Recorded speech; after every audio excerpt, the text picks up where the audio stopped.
Donc je suis avec Myriam, qui est tarologue, astrologue. Ce sont deux médiums, enfin deux supports qui se complètent bien d'après vous. Complètement en ce qui me concerne, parce que l'astrologie est une passion depuis toujours, et donc j'en ai fait toute ma vie. Et donc progressivement, c'est devenu un support de voyance, c'est-à-dire que Oui. je démarre avec l'astrologie, je noue l'échange avec la personne qui consulte, et de là émanent certaines questions. Et à ce moment-là, l'astrologie a ses limites quand on est particulièrement en Oui. train de travailler dans un salon en particulier, mais même en général. Maintenant qu'il y a l'informatique, vous me direz. Enfin, Ah ben, c'est-à-dire que non, non ça pas que. facilite quand même la production de Oui, la mais vie. quand je dis qu'elle a ses limites, j'entends par là qu'il y a des questions où les tarots sont beaucoup plus efficaces Mhm. pour répondre à la demande et faire évoluer des situations, ou savoir si elles sont Ouais. bloquées, si bon, enfin, tout ce qui Vous relève avez d'abord commencé par l'astrologie ou par le tarot, à tout Myriam? d'abord l'astrologie Et à pendant un moment des années. donné, vous êtes dit, tiens, le tarot, Non, c'est les pas tarots, mal. j'ai beaucoup fait pour moi longtemps, et puis pour mon entourage. Et petit à petit, parce que c'est pas du tout ma profession d'origine, hein, D'accord. je ne sais pas si vous voulez un petit Oui, mais pourquoi curriculum pas? vitae. Bon, je suis universitaire en fait. Oui. J'ai terminé ma carrière à l'université d'Arras. Et Dans quel domaine alors vous étiez? musique, musicologie, D'accord. analyse musicale. Mon poste c'était art et sciences de l'art. Hmm. Et donc à la retraite, j'ai pu donner libre cours à ma Bien passion qui sûr. était l'astrologie et les tarots. Et je me sens tellement plus heureuse ici qu'à l'université Ah que oui. Mais vous avez je... vous-même pratiqué des instruments Ah oui, oui, personnellement je suis pianiste Oui. et surtout j'ai beaucoup fait de danse. J'ai toujours eu l'opportunité d'avoir la danse en deuxième casquette. J'ai pu enseigner. Mais vous la pratiquiez aussi? Vous étiez dans la Actuellement non, Non, mais à mais l'époque, vous étiez dans la chorégraphie? ah non, pas du tout. J'ai découvert une technique extraordinaire créée par Ernst Duplan au Centre américain il y a très Ah longtemps, oui. qui s'appelle expression primitive, et qui était une technique libératoire basée sur les percussions africaines. Il est évident que la musique, pour moi, c'était quelque chose de fondamental, et il y avait un côté libératoire extraordinaire, puisque non seulement on bougeait, mais surtout il y avait toujours deux percussionnistes dans le cours, et c'était pas de la danse pure, il y avait participation vocale. Et expression primitive, ça veut dire première, c'est-à-dire tout ce qu'il y a d'universel qui consiste à bercer, couper, planter, porter, tous ces gestes-là qui en Afrique se font en rythme, Oui. comme on pile 1000 en Afrique. Et bon, Ernst Duplan était un Antillais, enfin un Haïtien plus exactement, qui a voyagé en Afrique et qui a instauré cette technique. Et voilà, donc je l'ai aussi enseigné, j'ai eu l'opportunité, dans le cadre de D'accord. l'université en Alors, particulier. est-ce qu'il y a un rapport entre cela et, par exemple, dans l'astrologie aussi, il y a une forme d'harmonie, on parle d'harmonie cosmique, Alors un rapport, et puis alors les planètes font un ballet, hein, quelque part, il y a un je mouvement vois. comme ça. Je n'avais pas envisagé la question comme ça, mais disons que la technique pratiquée au niveau de la danse relie au cosmos, si Voilà. on veut relier Oui. à Oui. l'astrologie. Oui. Pour moi, ça ne fait qu'un, mais c'est pour moi. Parce que j'ai Mm. telle perception du monde, telle évolution, telle compréhension. Alors, pour revenir à l'astrologie, je vais rebondir un peu sur ce que vous disiez. En fin de compte, un thème astral, c'est quand même quelque chose d'assez compliqué. Ah, très compliqué. Et donc, finalement, à un moment donné, on peut imaginer que pour pouvoir débroussailler tout cela, il faut faire appel à une forme d'intuition pour savoir par quel Ah bout le oui, prendre. ah, complètement. C'est pour ça que je vous ai dit que c'est devenu un support de Oui, voyance me parce concernant. que c'est la complexité oblige le cerveau à démissionner en quelque sorte. Oui, on peut dire ça, mais en tout cas, moi, c'est presque un livre ouvert quand j'ai le thème de quelqu'un. Ah oui, C'est surtout de la psychoastrologie que je fais, c'est-à-dire que d'entrée de jeu, je dis à la personne, voilà, vous avez telle et telle caractéristique, tel et tel trait de caractère qui induisent telle et telle problématique de votre vie, et je peux presque dire que c'est quasiment 100% des personnes que j'ai en face qui conviennent de la profondeur de ce que l'astrologie est capable de Mais alors révéler. finalement, le thème astral vous parle immédiatement Oui, et vous en avez une approche synthétique en quelque sorte. oui, Hein. tout à fait. C'est-à-dire que vous ne vous perdez pas dans les détails, dans les configurations, tout ça, vous en, Oui, ça, c'est exact, ça c'est ça fait exact. sens Oui, oui, immédiatement. oui, oui, oui, ça me parle très rapidement. Et du coup, ça fait que avec la personne se noue la problématique. Pourquoi la personne consulte? Je demande toujours qu'est-ce que vous attendez de cette Oui, oui. consultation, et on me cible plus précisément. Et c'est là que je lâche l'astrologie, mais j'ai le thème sous les yeux. À tout moment, j'y retourne, mais je passe au tarot à ce moment-là, et on traite des questions spécifiques. Et à votre avis, le tarot, alors d'où ça sort le tarot à votre avis, Ah, Myriam? j'ai pas d'avis là-dessus. On sait bien que tout le monde a un avis, et moi je me garderais bien d'en avoir un. D'accord. Mais le J'opterais. passage de l'astrologie au tarot, c'est. Est-ce qu'il y a des éléments d'astrologie dans le tarot, par exemple? Je ne sais pas. Ah bah, bien entendu. De toute façon, c'est la preuve par neuf de l'unité de l'univers, hein, Hmm. que la manifestation est un éclatement de l'unité qui se spécifie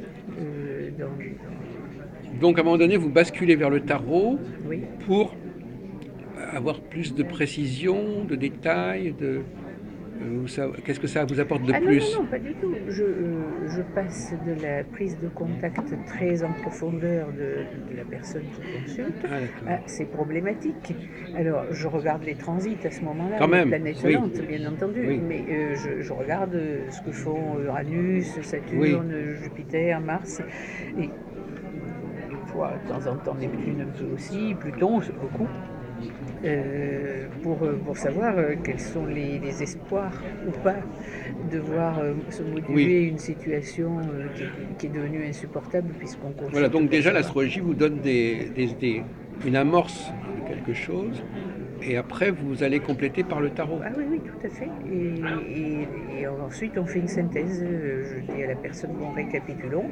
On a observé telle et telle chose, on a tiré telle et telle chose, donc on peut espérer que je tiens vraiment à faire du coaching, c'est-à-dire à faire que la personne, Un moi suivi. je vois quelles sont ses potentialités ou ses difficultés avec cette double approche, mais je veux que la personne sorte absolument nouvelle, qu'après la consultation, elle ne soit pas comme elle était entrée, Ah oui. et qu'elle sorte avec de l'espoir, du bien-être, parce qu'on aura ensemble dénoué certaines choses. Et j'ai oublié quelque chose de très important, selon les personnes que je rencontre et les problèmes qui se posent, je donne ce petit texte sur le pardon Ah oui, oui. qui permet de rendre fluide ce qui ne l'est pas. Mhm. Et enfin bon, il est surtout ici.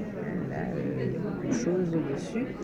Et sinon, selon les situations d'ailleurs, hein, parce que vraiment je ne peux pas, chaque cas est unique, je donne aussi une espèce de, on va appeler ça un mantra faute de mieux, Oui. qui est un petit texte où on s'aligne sur l'énergie cosmique en disant univers infini, on se nomme, ensuite on remercie son passé qui a fait ce qu'on est aujourd'hui, de manière à dénouer tout ce qui est encore, enfin, avec le pardon, hein, justement, c'est lié tout ça. Et ensuite on dit, mais le passé est dépassé, et aujourd'hui je veux que les choses changent, mais en faisant très attention de ne jamais avoir la moindre négativité dans la formulation. Alors, Oui. à quoi aspire-t-on aujourd'hui, qui soit légitime, bien entendu, et on termine en disant je me remercie et je m'aime, parce que le gros problème c'est que quand on ne s'aime pas, quelque part on offense la divinité qui est en nous, et on termine en remerciant l'univers qu'on a invoqué au départ. Ça, on doit le faire pendant 30 jours, et on doit le faire par le cœur beaucoup plus que par la tête. Il faut que ça soit l'âme qui aspire de toute son âme, la personne aspire de Mais toute vous ne son âme à revoyez ce pas qu'elle fait. forcément la personne que vous avez eue en consultation. Oui, ça dépend. Enfin, la constellation est un ensemble, c'est un tout qui se suffit à lui-même, en fin Bien de sûr, compte, qui maintenant, peut durer 1 heure, je ne sais pas combien de temps. ici dans le salon, j'ai toujours Non, je beaucoup dis de mal. pas, oui. Non, mais j'ai toujours beaucoup de mal à ne pas faire moins de 3/4 d'heure. Mais quand vous n'êtes pas dans le salon ou dans un salon. Je passe 2 heures Voilà, c'est facilement. ça. J'imagine qu'avec tout ce que vous racontez, Voilà, ça va prendre le tout à temps fait. nécessaire. Mais pour moi, ce qui est important, c'est que d'avoir été utile à quelqu'un dans les tréfonds de ses cellules. Vous voulez avoir une sorte d'efficacité quelque part. Ah oui, Oui. c'est pas que je veux, c'est que c'est le sens Oui. que je donne à mon travail. Donc on ne vient pas vous voir, ça n'est jamais indifférent de venir vous voir, on n'en sort jamais exactement comme on est entré en quelque sorte, C'est en le vous but. écoutant. Maintenant, il m'arrive de rencontrer des grosses difficultés très exceptionnelles, mais elles arrivent, de personnes qui sont enfermées dans leur, euh, dans leur passé, dans leur rumination, Oui. et qui appellent au secours, mais qui n'arrivent pas à sortir le bras de l'eau pour attraper la perche qu'on leur tend. Et à ce moment-là, il m'est arrivé, c'est exceptionnel, d'avoir quelqu'un à qui j'ai proposé un mantra. Je dis, votre libre arbitre à vous, c'est quand même c'est votre part du boulot. C'est pas attendre que tout vous tombe tout cuit comme ça, parce que vous êtes entré là, vous attendez que je vous dise que tout va changer. Si vous ne faites rien, si vous voulez rencontrer l'âme sœur, mais que vous restez enfermé dans votre maison, ne comptez pas sur moi pour tirer dans les tarots, que vous allez la rencontrer, à moins que ce soit le facteur qui frappe à la porte. Mais si vous ne vous exposez pas à rencontrer du monde, vous ne rencontrerez pas. Mais enfin, néanmoins, Myriam, vous pouvez donner des repères chronologiques, des dates, Qu'est-ce que vous faites dans le domaine de la prévision? Non, la prévisionnelle, je suis très Vous n'êtes pas très prévisionnel. Non, j'y tiens pas. Mais le tarot, ce n'est pas un moyen de savoir un peu. Si, le tarot, c'est lui qui prend le pas sur l'astrologie. Donc l'astrologie, le côté prévisionnel de l'astrologie, c'est pas ce que vous gardez. Vous faites parler un peu à quelques transits, mais c'est quand même plutôt l'astropsychologie après le tarot qui est prédictif. Tout à fait. Et de toute façon, pourquoi? C'est parce que je ne tiens pas spécialement à la prévisionnelle qui demande du temps énormément, sans qu'elle soit fiable.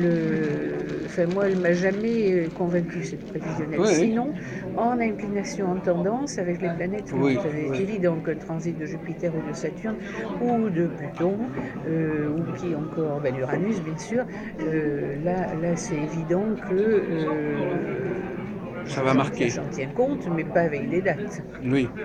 Certainement pas. Et même le tarot ne vous donnera pas de date non plus. Non plus. Voilà. Et si vous voulez, je trouve regrettable que quelquefois on annonce des décès aux personnes. Oui. Je vois revenir des personnes, ou bien de façon péremptoire, alors que le couple n'a pas trop de problèmes, que l'un des deux va rencontrer quelqu'un. Oui, il est beau, ce tarot. Oui, je regardais que je ne connaissais pas sous cette forme-là. Oui, c'est ça. Oui. Mais alors finalement, c'est vrai, je vous repose ma question. Vous travaillez surtout sur les arcanes majeures, je crois, il semble-t-il. Oui. Oui, les mineurs, c'était éventuellement pour... plutôt que de mettre les arcanes mineurs sur les majeurs, pour les préciser, j'ai pris l'habitude, parce que ça marche du feu de Dieu, d'utiliser le Béline. Oui, voilà. Qui couvre le Béline, qui va couvrir le tarot de Marseille. D'accord. Qui le complète d'une façon... il parle comme un livre ouvert, le Béline, il est beaucoup plus facile. Donc quand les gens sortent le tarot, les cartes, ça les impressionne. Oui. Parce qu'en astrologie, ils ne connaissent pas forcément, mais le tarot, c'est parlant. L'astrologie, j'explique le basique. Je prends 5 minutes pour dire, voilà, vous êtes au milieu, la ligne d'horizon, c'est ça, au-dessus du ciel, au-dessous, qu'est-ce que c'est l'ascendant? Ça prend le temps de vous le dire, vous voyez, quelques secondes. Donc, c'est d'où je donne ce petit livre, si on le souhaite. Merci. J'ai oublié de vous dire une petite chose quand on parlait tout à l'heure de mon passé universitaire. C'est que c'est l'astrologie qui m'a permis de faire une découverte en sciences humaines, à savoir ma thèse de l'université, qui a permis qu'ensuite j'ai d'abord été professeur de lycée-collège. Vous avez rencontré l'astrologie très tôt alors finalement. Oui, j'avais 17 ans quand je suis tombée sur mon propre thème et j'ai tellement été impressionnée que je n'ai jamais quitté. Je suis Verseau, hein, ceci explique un peu Alors, cela. comment l'astrologie vous a-t-elle Eh bien, orienté sur votre parce mémoire que universitaire? j'étais obsédée de longue date sur qu'est-ce qui se passe dans la tête du compositeur, enfin de l'artiste créateur. Et donc ma thèse, j'ai pris comme sujet essai de mythe-analyse du processus de création musicale.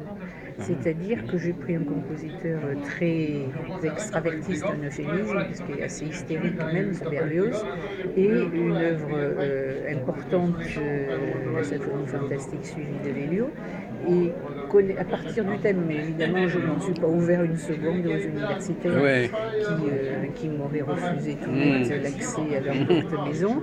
J'ai fait ça, comment on appelle ça, j'ai avancé masqué. Oui. C'est-à-dire je me suis servi de Gaston Bachelard qui parlait des éléments et des archétypes, éventuellement un peu de Jung. De toute façon, j'ai 600 titres de référence dans la bibliographie de ma thèse et j'ai montré qu'il y avait des archétypes mythiques donc, que j'avais découverts à travers les Jung, planètes, etc. Oui, ça, qui se traduisait mais vraiment note à note dans toute la symphonie, suivie de deuxième volet qui s'appelle Lélio ou le retour à la vie, une thèse d'environ 800 pages. Mais vous arriviez à parler de quoi alors finalement? Vous parliez des archétypes, vous ne parliez pas des planètes? Non, bien que vous ayez fait le thème. J'ai fait une analyse symbolique, une analyse technique, purement technique, consensuelle de la partition musicale, celle qu'on fait dans les conservatoires, ou que j'enseignais à l'université, puisque j'étais entre autres spécialiste en analyse musicale. C'est pour ça d'ailleurs que j'ai travaillé dans ce sens. Mais cette interprétation purement technique, je l'ai réinterprétée symboliquement sur la base de ce que je savais du thème de Berlioz et du coup ça a conduit à faire la preuve qu'il y avait des archétypes qui, même dans une œuvre musicale, parce que dans une œuvre littéraire, on peut toujours aller voir qui a composé Orphée de Gluck ou Faust ou autre chose, mais dans les notes, non. C'était le problème de cette thèse, c'est qu'elle demande des compétences musicales. Donc, alors votre nom complet, alors c'est comment alors, si c'est pas indiscret? Mon vrai nom? Oui. Je m'appelle Mireille en fait, Vial Héninger. D'accord, donc parce que si on cherche votre thèse, il faudra quand même... Ah, ma thèse, c'est essai de mythe-analyse du processus de création musicale et on la trouve au PUF. Voilà, donc c'est paru en quelle année alors? Je l'ai soutenue en 97. Fin 97, elle est parue donc, elle est parue implicitement parce que les thèses sont publiées au PUF de Lille. Voilà, c'est ça. Mais je n'ai jamais réécrite pour la... Presse universitaire du Septentrion. Voilà, c'est ça. Donc là, vous la trouvez. Voilà, c'est ça. Donc ça s'écrit comment votre nom? Mireille Vial, V-I-A-L, Héninger, H-E-2-N-I-N-G-E-R. D'accord. Et le titre, c'est Essai de mythe-analyse du processus de création. Donc là, vous êtes dans une approche transdisciplinaire. C'est-à-dire que vous avez relié ce que vous aviez par d'autres voies. Voilà, vous avez fait une sorte de dialogue entre vous par un biais et vous par un autre biais. Voilà. Et donc finalement, par la suite, vous avez continué ce genre de comparaison entre l'astrologie et les enseignements? Je crois que personne ne soupçonne le travail monstrueux que ça m'a demandé. Oui. Et évidemment, en surface, les universitaires un peu condescendants et n'y comprenant pas beaucoup forcément m'ont dit bon, ben, ça y est, vous l'avez montré là maintenant, faites-en la preuve ailleurs. Bon, j'ai fait dans la même thèse d'ailleurs ce même type d'approche sur la sonate appassionata de Beethoven, l'introduction, mais je m'en suis tenue là. C'est mon voisin. Oui. Hein? D'accord. Voilà, donc c'est le monsieur qui s'occupe des médiums. Oui. Non, mais je le connais depuis des années, oui, donc je sais, puisqu'on s'est parlé quand j'étais ton hôtesse. Voilà. Ah, voilà. Voilà. Mais je te le dis parce que si tu sais pas... Oui. Non, voilà, elle me connaissait déjà apparemment, oui. Et la salle psyché? Oui, la salle psyché, ça voulait dire le SUPES. La salle de Alan Kardec. Moi, je fais des conférences là-bas. Ah, vous oui. la connaissez pas, vous? Où est-ce que c'est? C'est quelle rue? Rue Jean-Jacques Rousseau. Ben oui, mais justement, c'est oui, Ben oui, et André Dumas, c'est moi qui le guérissais. C'est moi qui lui faisais mes passes ah magnétiques bon? dans ses jambes. Il est Ah, mort très d'un bien, cancer. très bien. Oui, oui, Bon. j'ai filmé pas mal de choses à la salle Psyché, oui. Ah ben oui, oui, oui, c'est bien. Bon, à tout à l'heure. On peut peut-être s'en prendre. Voilà, oui, très bien.